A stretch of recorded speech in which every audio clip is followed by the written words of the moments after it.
ببین 3 تا بوق بزن، یکم بیا جلو. اوکی شد. 3 تا بوق بزن، شروع میکنیم.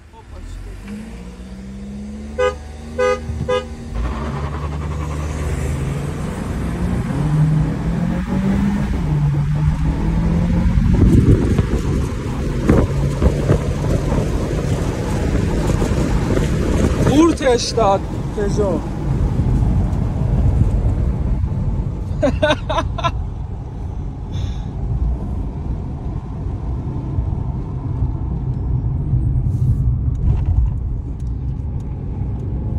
نتونستیم بگیریم آقا. پژو 2008 با تیگو 8 پرو مکس. بزن با 3 تا بوق برو. خراب شد.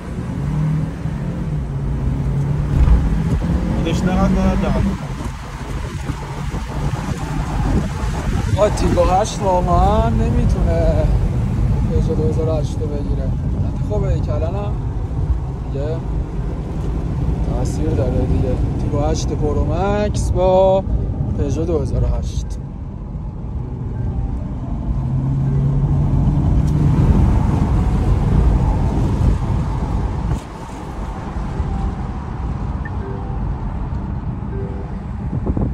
آقا یه سوالی بپرسم، شغل شما چیه؟ تونستی چی؟